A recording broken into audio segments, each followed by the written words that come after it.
bows, TKOs, yeah. Bows, TKOs, we got bows, TKOs, yeah. Bows, TKOs, we got bows, TKOs, yeah. Bows, TKOs. Bows and TKOs, we are live, back in the studio, back in the valley for episode 13. I'm your host, Shane Gillette, on this beautiful Thursday afternoon, the end of the month. It's August 31st. As it's doesn't feel like it living in Phoenix, but entering the fall months of the year. Exciting time. The NFL's coming back. Lots of MMA action, as you already know. And yeah, it's great. I mean, coming back from Montana has definitely been a little bit of a heat shock. It was 115 for the first 4 days that I came back. And August in Montana was a lot cooler than I'm used to. I never remember many days under high 80s in August living there. And there's probably 5 days of around the 60-degree weather with some storms, which was great because it cleared the smoke, put out the fires. And then it was mid to high 80s the rest of the time. And we spent a lot of time on the water in the lake.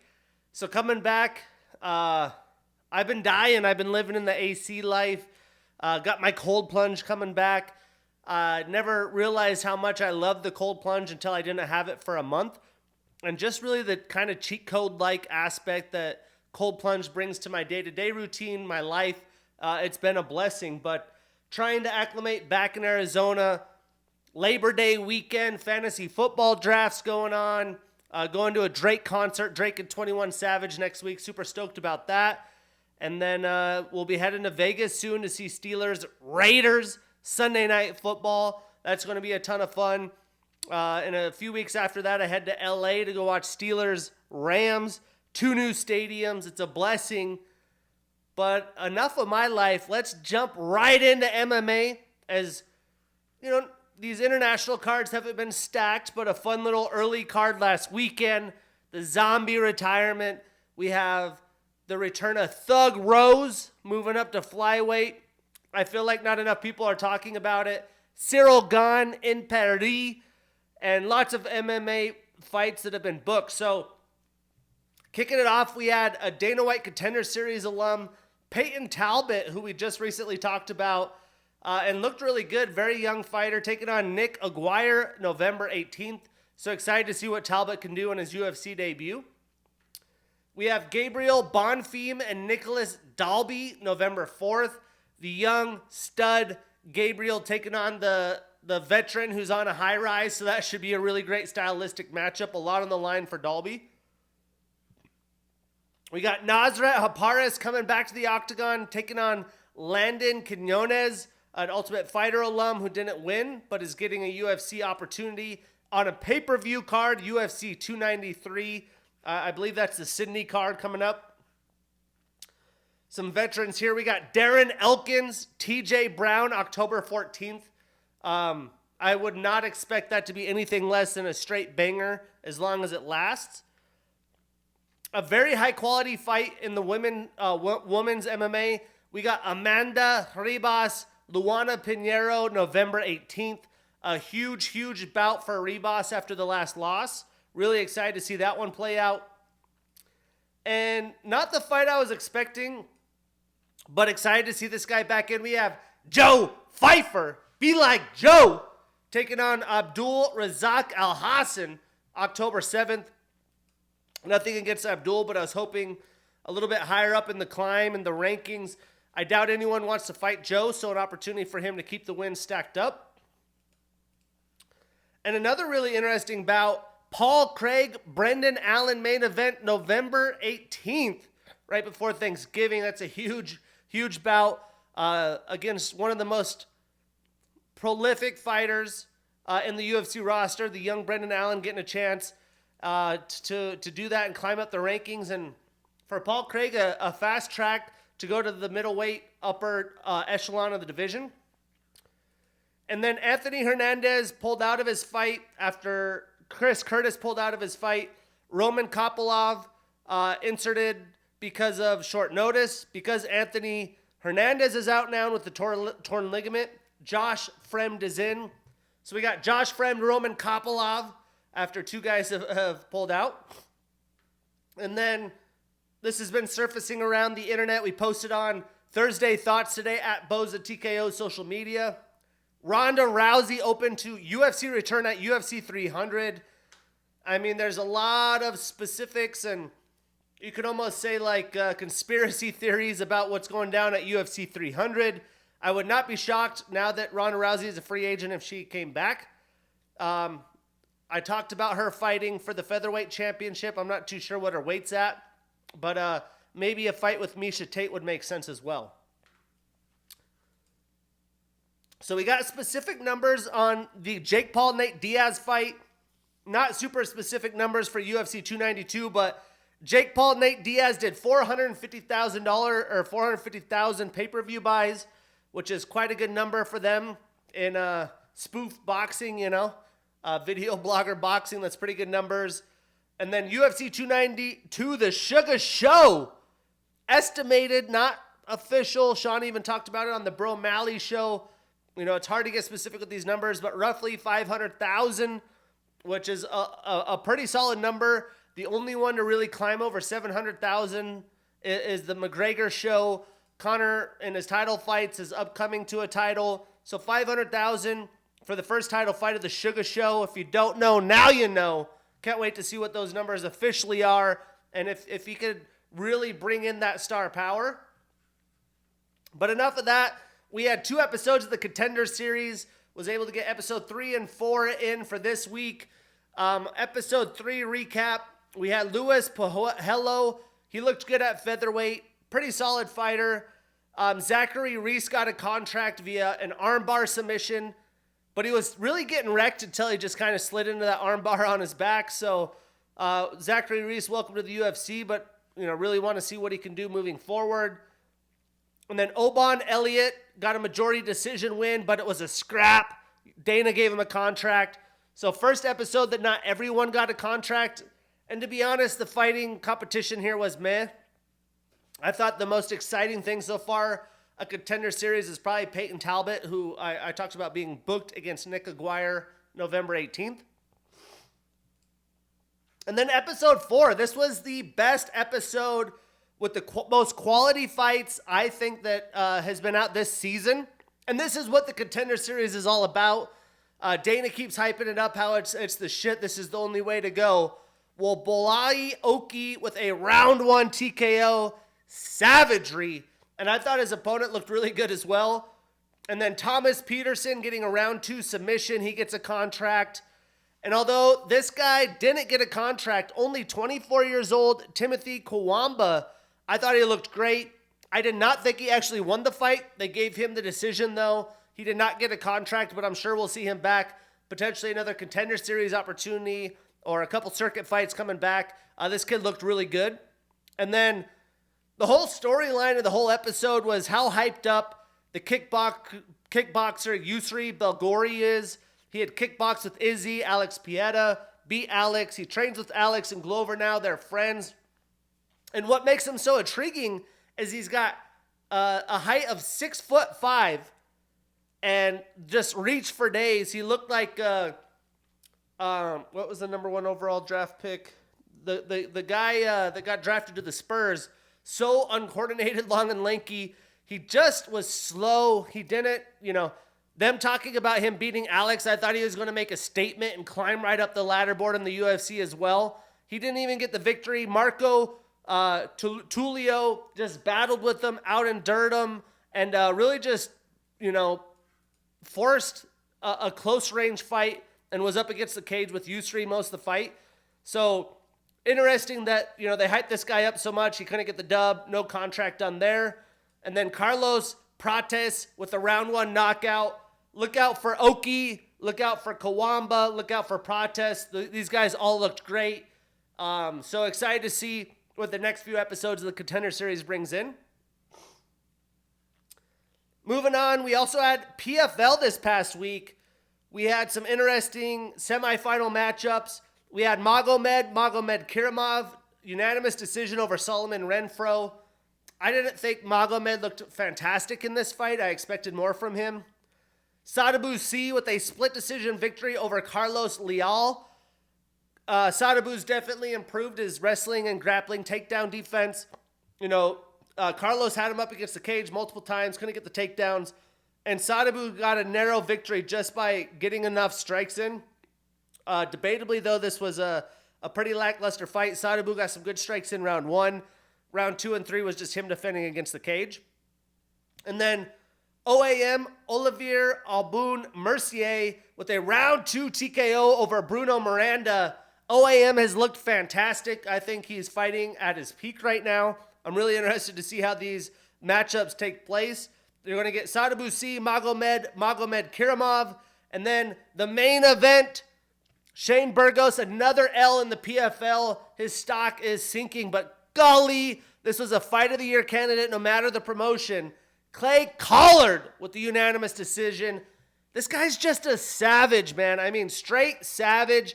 The volume that Clay threw, I thought after round 1, Shane was going to come on and Clay was just going to be gassed. I mean, I don't have the ability to look up PFL strikes off the top of my head or how to, but I'm telling you, this guy threw over like 130 significant strikes in round 1. Crazy, insane numbers. That's like Max Holloway numbers, but he threw with a lot more effort and energy than Max Holloway typically does. And Shane, although he didn't throw as much, was sniping him. The leg kicks were brutal. I thought as the fight went on, he should have stuck with the leg kicks a little more. But every time Shane was throwing good counters, good offense, he was landing. It's just Clay was overwhelming. He was like the Tasmanian devil up in Burgos' face. He said he kind of took this fight personal as much as he's done for the PFL. Ex-UFC fighter himself. All it was about the Shane Burgos side of things, especially him fighting in New York for the first time. He's a Jersey guy. Really impressed by Clay Collard, though. Way to be, come in with the chip on your shoulder, be the dog, and get the job done. One hell of a scrap, back and forth, big shots, almost knocked out. I'm shocked that this went to a decision. It just shows the toughness of these dudes. And we've seen Shane in these fights many a times, as well as Clay. Shane's done it against Josh Emmett and many other guys. So glad that they could at least put on a high-quality fight. OAM looks dangerous. It'll be interesting to see the finales for the $1 million in November. I believe it is in MSG. I saw that might not be the case, though. But going to the UFC, we had the UFC Fight Night Singapore card. I went 6-3 in picks. We up there, son. We're 80-50 with bows and TKOs, 13 episodes deep. We're plus 30. I mean, come on, that ain't bad. I would say if you're like plus 15, plus 20 at this point, you're pretty solid. 80-50, let's keep it going. Some fights that we did not break down. JJ Aldrich got her first finish ever with a round 2 TKO over Liang Na. Billy Goff with the round 1 TKO, savage fight there. And Garrett Armfield with a round 1 TKO as well. But we're going to kick it off in the prelims, a fight I did get wrong. We had Michael Oleksiejczuk with a round 1 TKO over Chidi Nokwani. Performance of the night, 50 G's. And this was well-deserved as well. I mean, Chidi came in hot. He's got the long length advantage. He hits with power. I thought he was going to get the finish. McCall was able to last the first probably 2-minute barrage. And then the rest of the round was all Oleksiejczuk. He put on some power, devastating shots, had Chidi rocked up against the cage and got the finish. Statistically, Chidi landed 30 total and 29 significant strikes. He was 0 for 2 in takedown attempts. And McCall landed 54 total, 44 of those significant with a takedown himself.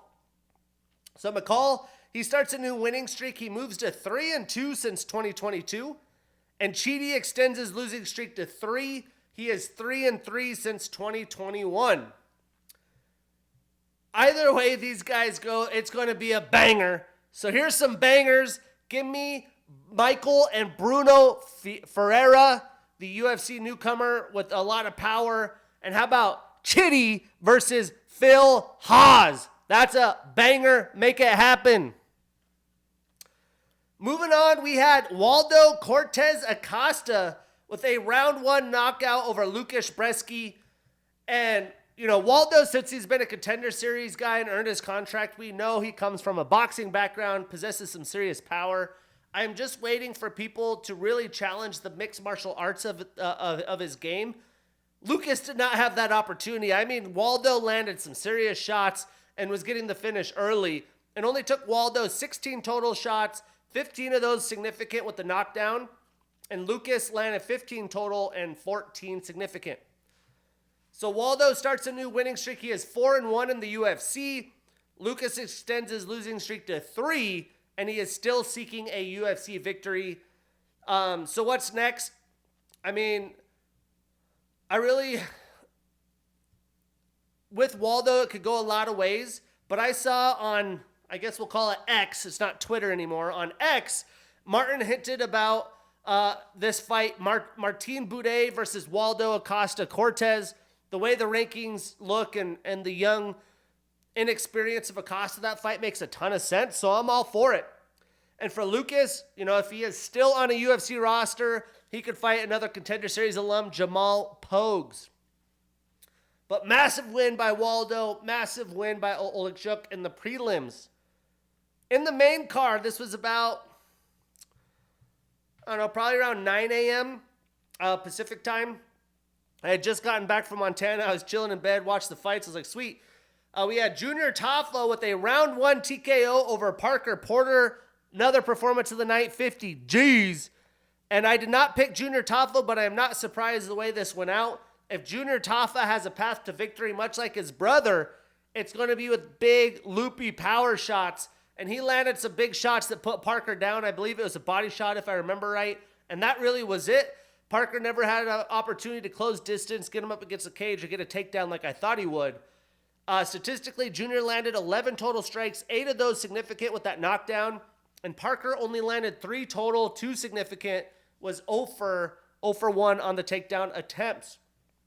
So Junior starts a new winning streak. He gets his first UFC win. He is 1-1 in the UFC. And Parker starts a new losing streak. He is now 2-3 since 2022. Both losses to the Tafla brothers. 2 of his 3 losses to the brothers. So what's next? Give me Junior Chris Barnett. I think that would be awesome. Could be a ton of fun. And for Parker, how about a scrap with Shamil Abdurakhimov? 2 guys that had lingered the top 15 in the heavyweight division. That should be next. And these next few fights, a lot of implications on the line. We had Erin Blanchfield with a unanimous decision over Talia Santos. And this was really going to be, this was like the Sean O'Malley Peter Yan fight. Let's really see what Erin can do, what her potential is. And I really wanted to see if she could strike with Talia. And as well as good as Talia's jiu-jitsu is and her grappling, could she just steamroll her like Erin has been doing the rest of the division? Well, I think we realized that Erin, although not super technical in advanced striking, she just lacks that experience. She could hang, and her grappling is better. Not amazingly better. I mean, this was a tit-for-tat fight as it ended in a unanimous decision, but I was just very impressed. She pretty much checked all the boxes. She is going to be right in line for a title fight. I'll talk about who she should match up with next here in a minute. But I was impressed. Her gas tank, her durability, her IQ and fight camp strategy, her and her corner strategy here. There wasn't a lot of success in takedowns. A lot of clinch game up against the cage. Reminds me a lot of Macy Barber and her fight style. But statistically, Erin landed 119 total strikes. 61 of those were significant.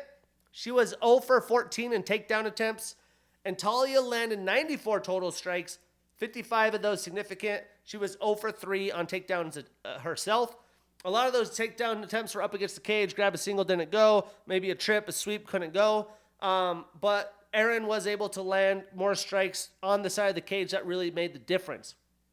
So cold-blooded Erin Blanchfield extends her winning streak to 9. She is 6-0 in the UFC. She moves up 1 spot in the rankings to number 2.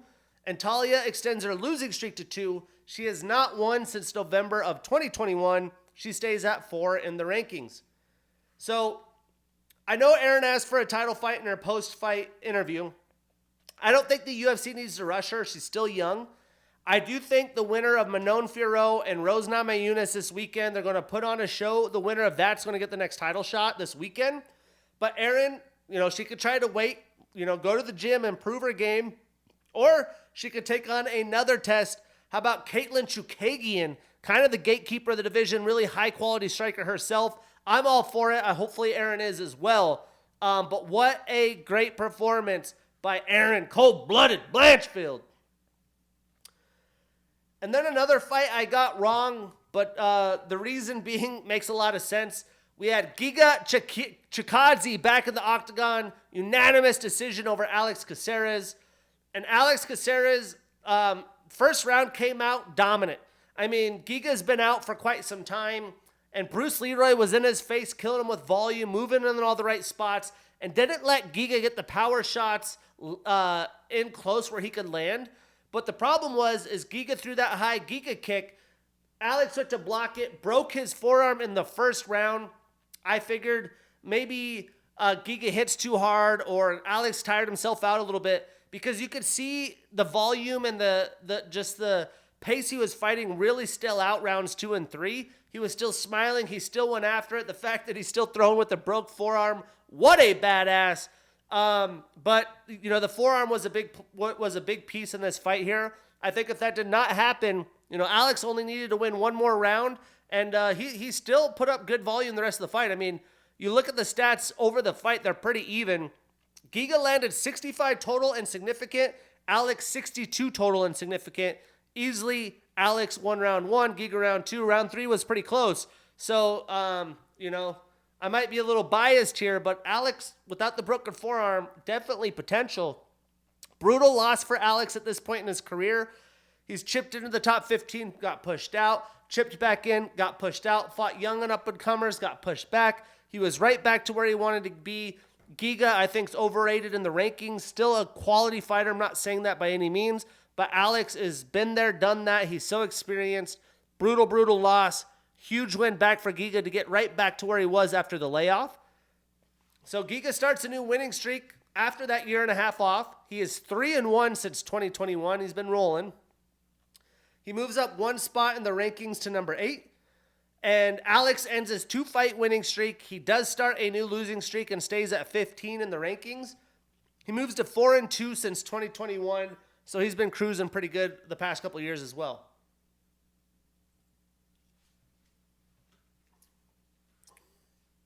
So what's next? Well, we talked about this on Matchmaker Monday, but give me Giga Chikadze and Josh Emmett. Josh Emmett a little bit higher up than him in the rankings, an experienced guy. I think that's a great stylistic matchup, a win-win for both guys. Josh gets a win there. He's right back to where he wants to be. And then for Alex, how about Damon Jackson? I think the pace these guys would put on, the kickboxing, that would be a ton of fun as well. Either of these guys fight, I'm tuning in. But great fight, big win for Giga. Tough break, no pun intended, for Bruce Leroy. And then we had the veteran rematch. Anthony Smith with a split decision victory over Ryan Spann. We're judging this fight, or on this card in general. Again, I'm watching it in bed, not like completely tuned in, maybe 85% tuned in. Anthony definitely won round 1, but I had Ryan winning rounds 2 and 3, especially with the bigger shots. Everyone wants to take damage, the big shots. Anthony might have landed a little bit more volume in those rounds, but barely, and he didn't land the big shots. He didn't have the devastating shots, so I thought for sure the judges were going to give it to Ryan Spann. But Anthony Smith, Lionheart, stays back in the winning column. That's got to be so sweet. Statistically, Anthony landed 91 total strikes, 91 of those significant. He had a takedown in 3 attempts. And Ryan landed 62 total, 59 of those significant. He was 0 for 1 in takedown attempts. A lot of that volume was definitely round 1 heavy, though. And, this is... We'll go through this first, I guess. Anthony ends his 2-fight losing streak. He does start a new winning streak. His only win since 2020 only wins now are Ryan Spann twice and Jimmy Crute. Ryan extends his losing streak to 2. He is 2-2 since 2022. They both stay at 6-10. Anthony 6, Spann is 10 in the rankings. So, as much as Anthony Smith has done in his career, obviously he works the desk now. His only wins, Ryan Spann twice, Jimmy Crute since the very beginning of 2020. This has got to be sweet to get back in the win column. But this almost shows the regression of his career. The first time he gets a takedown, submits Ryan pretty easily. This time, the big difference maker was the huge, I believe, right hand it was. It just swelled Anthony's eye completely shut. I mean, this thing was, they almost looked at calling the fight, but the bruise was above the eye where his eye could stay open. And, Anthony talked about not being able to see. He battled, when you're getting hit with a shot like that early round 2, you have all of round 2, round 3 after a round you just won. Some guys could easily crumble and lose that fight, but Anthony Smith fought back. He got the job done, did enough to get the victory, although I don't really agree with it. But that's brutal. I mean, he came over a lot of adversity, and it's crazy how some of these shots, it just glanced, and that's all it takes. It wasn't even a flush hit. But the power that Superman Spann has is no freaking joke. But great for Anthony. He's a legend of the sport. I think a fight with Nikita Krylov would make it a lot of sense for Lionheart. And for Ryan, how about another hard hitter, Alonzo Menifield? That's the fight to make. But this is all about the main event. I mean, the Max Holloway show, the Korean Zombie. How about that walkout? I'm sure everyone saw it. It went viral. They did it after the fight as well. Zombie, hey, hey. I fucking loved it. I love that song. I love the moment. I've been seeing the memes on social media. It says UFC fans all week just sitting in their office singing the Zombie song. But Max Holloway is a freaking stud, man. Yes, the Korean Zombie's in retirement mode. Yes, he said this might be his last stand. But he went out on his fucking sword. Round 3 just said, fuck it, if I'm going to do it, I'm not going to win a decision. I'm not going to outstrike Max tit for tat. I got to go for the kill shot. Max sat in the pocket, delivered a beautiful right hand, sat the Zombie down. And it's not easy to knock out the Korean Zombie. He's a legend of the sport. Of course, he was a little reckless there, but that's a big finish for Max. It just builds his confidence that much more, especially after the Hawaii situation. I mean, there's a lot of storylines coming into the main event, and he had the power of Hawaii in his hands. Everyone calls him Pillow Hands Max Holloway. No more! Statistically, Max landed 75 total strikes and 75 significant. He did have a submission attempt and 2 knockdowns. Chan had 35 total strikes, 34 of those significant. He was 0 for 1 in takedown attempts. He did land some big counters. He did have a few moments. And with the power that the Zombie has, you never know. I mean, there's always that chance. But Max, if it was going to a decision, was on his way to cruising. The Korean Zombie said, fuck it, let's go. And Max landed the kill shot. So Max extends his winning streak to 2. He hasn't lost to anyone since April of 2019. Hasn't lost to anyone since April of 2019 besides Dustin Poirier and Alexander Volkanovski. The Korean Zombie ends his career on a 2-fight losing streak. He's 1-3 since 2019. He hasn't been very active, but had some issues with COVID, had the mandatory military service, so he missed a big chunk of his prime, sadly. But this is where things get interesting. There is not a clear path forward by any means for Max Holloway. If there is a fighter that has the most question marks about, like, what the hell do we do with this guy? It's Max Holloway. He's 0 for 3 against Alexander the Great Volkanovski, the new UFC 5 EA Sports cover athlete. In my mind, the only meaningful fight for Max, because he's pretty much swept everybody out, is Ilia Topuria. But it looks like Volk is trying to protect that prospect as Max has been eliminating all the dudes, the Arnold Allens of the world.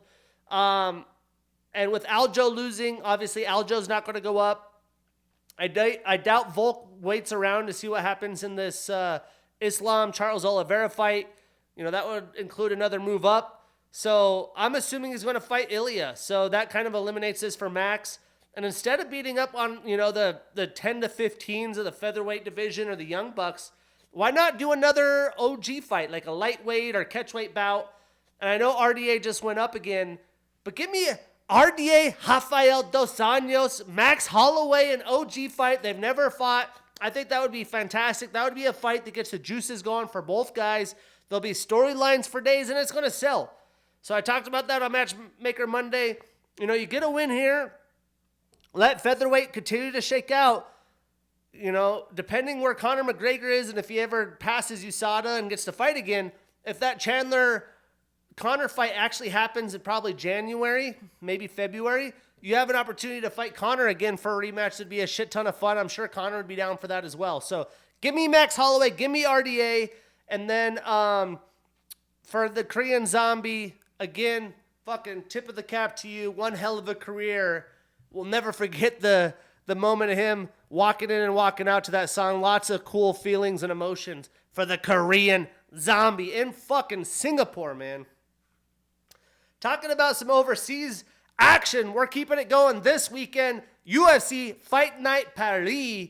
Prelims on ESPN Plus, main card on ESPN Plus, and it's not as early as Singapore, but the prelims 9:30 Pacific, 12:30 Pacific is the main card, or 12 o'clock Pacific is the main card start. And some fights we won't break down, but we have Kaloan Luron, a Cage Warriors alum, taking on Giannis Gamori, a Brave alum. UFC debuts kicking off the main card. That should be a fantastic fight. But we're going in the prelims. The card's gotten changed like 6 times. This was the opening fight. I didn't agree with it. It's the second fight now. But we got Farid Ferocious Basharat, the 26-year-old fighter, undefeated, 10-0, taking on Cledson K.R. Rodriguez, the 27-year-old fighter with an 8-2 record. Now, this is a tremendous fight of 2 really young stud prospects. As of now, this is really early in the card, so it's happening pretty early in the morning. Again, I don't agree with that. I think this is going to be a high-paced, highly skilled striking back and forth affair that's just going to be fantastic to watch. So make sure to tune in early. If not, you can watch it back on ESPN Plus. But breaking it down, Farid is an undefeated fighter, 10-fight winning streak. He is 2-0 in the UFC. He's a Contender Series alum. 5 of his 10 wins are via submission, and he does have a 4-inch reach advantage.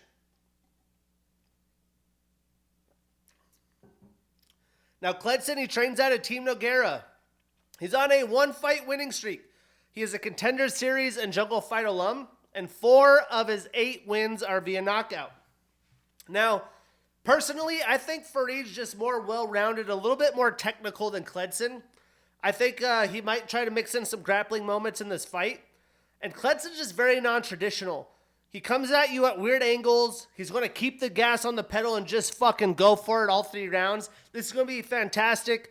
It's in the prelims, so I doubt it gets fight of the night, but it's going to be that quality of a fight. I am taking the undefeated Farid Basharat.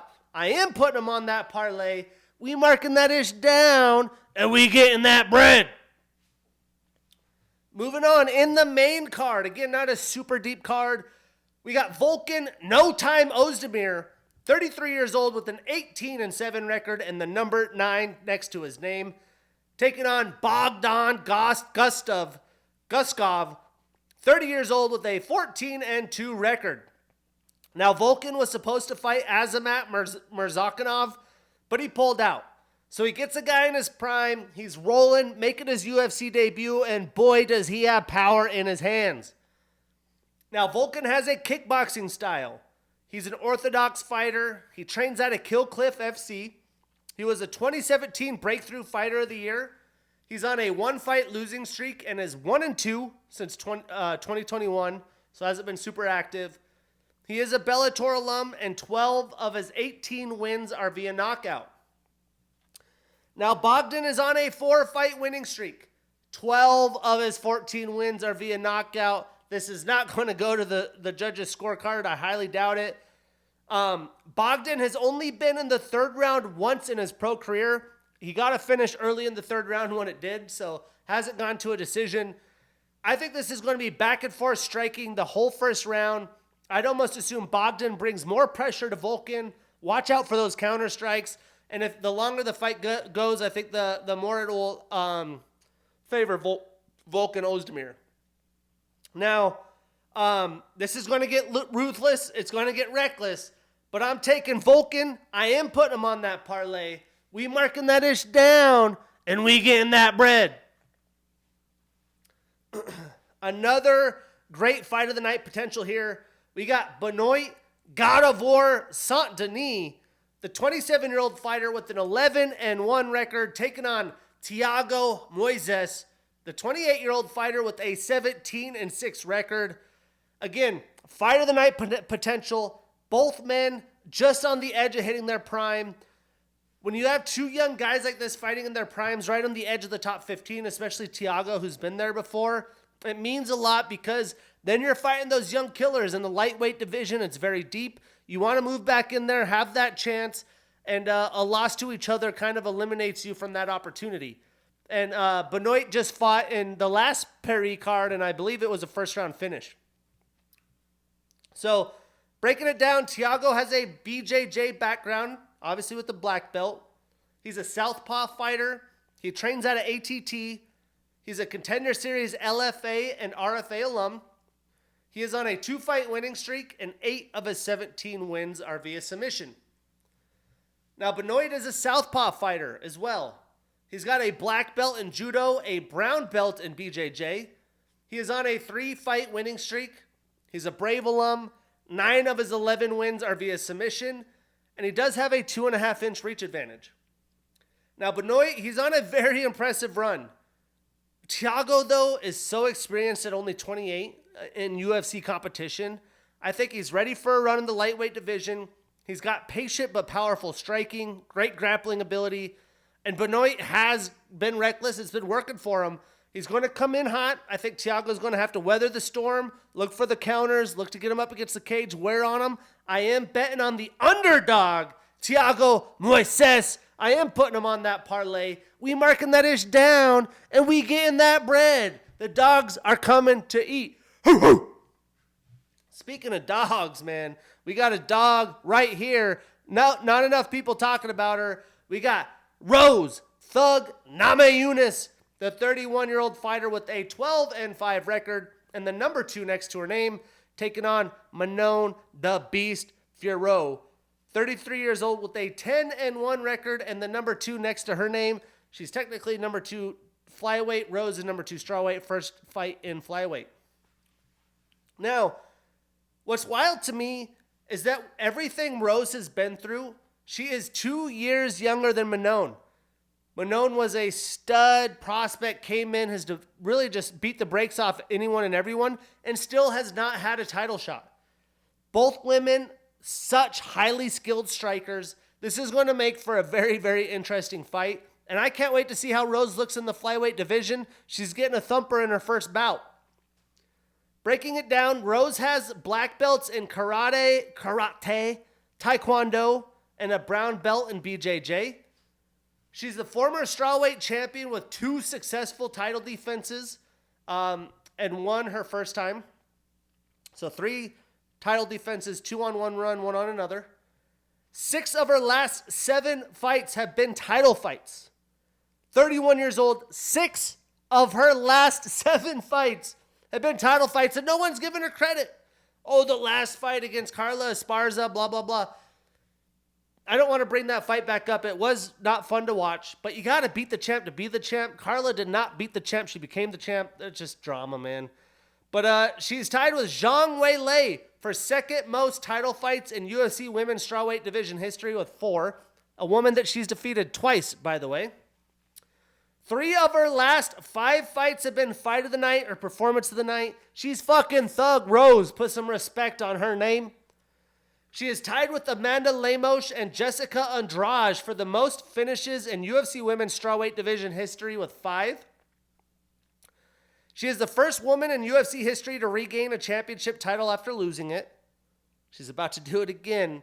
She holds victories over 3 former UFC strawweight champions, Joanna Jędrzejczyk, Jessica Andrade, and Zhang Weili.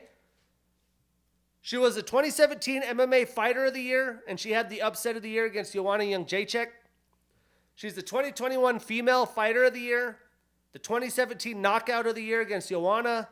She is an Invicta and Ultimate Fighter alum. She's on a 1-fight losing streak, and 5 of her 11 wins are via submission. Now, Manon is a southpaw fighter. She has a black belt in karate and a brown belt in BJJ. She is a Cage Warriors alum. She's on a 10-fight winning streak, and her only loss was her pro debut. She is 5-0 since in the UFC.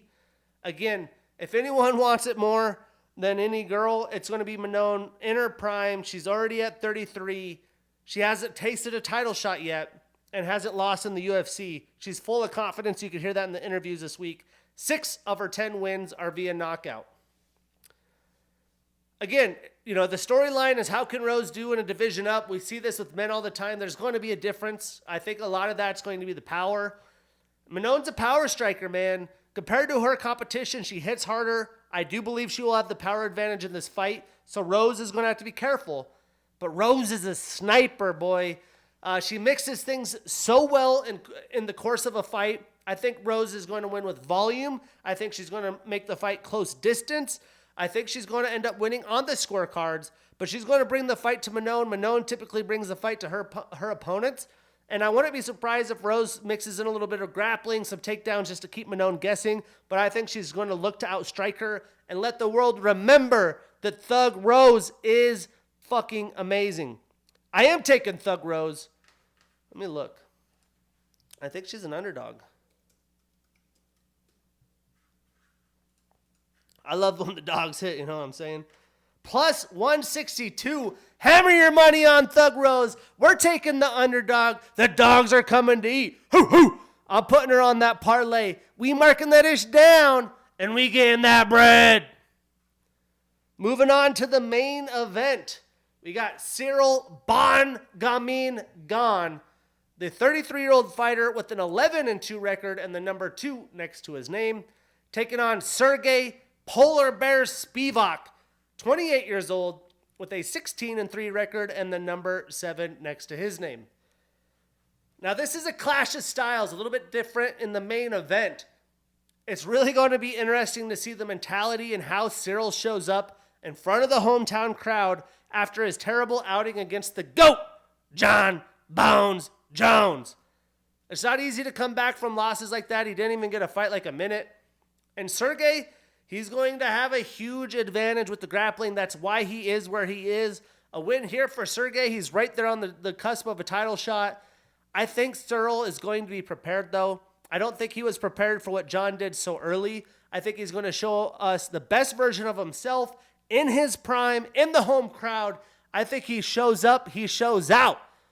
When we break it down, Ciryl has a Muay Thai style. He trains out of the MMA factory. He is a former heavyweight interim champion. 2 of his last 4 fights have been fight of the night or performance of the night. Guy's a stud, man. 2021 Breakthrough Fighter of the Year. He's on a 1-fight losing streak and is 4-2 since 2021. 5 of his 11 wins are via knockout, and he does have a 3-inch reach advantage in this fight. Now, Sergey is an orthodox fighter. He's an Eagles alum. He's on a 3-fight winning streak. 7 of his 16 wins are via knockout, 7 via submission. So 14 of his 16 wins are via finish, and 2 of his 3 losses are via knockout. Watch out for those knees. I think Ciryl is going to put on a display like the Sugar Show did this past weekend. I think he moves too well and too much for Sergey to get a takedown. I think the first round, he's going to try to keep things distance, measure him out, move. Couple kicks and couple strikes from the outside. And then it really gets interesting rounds 2 on. And I think he's going to snipe himself a knockout just like Sean O'Malley did. I think he keeps Sergey at range. And I'm taking Ciryl Gane. I am putting him on that parlay. We marking that ish down, and we getting that bread. Again, what are we? 80-50? Bows and TKOs, 80-50. I don't always hit with all the dogs, but I'm feeling good with some dogs. We got Thiago Moises, Rose Namajunas, and I can't wait to see Ciryl Gane back in action. It's going to be a fun Paris card, a little bit earlier action. I'll be golfing in the morning, come back, put some fights on. And then next week, another pay-per-view card, UFC 293 in Sydney, Australia. Not a very deep pay-per-view card, but some exciting fights. We get the style bender, Ciryl Adesanya, taking on Sean Strickland. But that's Bows and TKOs episode 13. We back in the valley, back in studio. I'm your host, Shane Gillette. See you next week.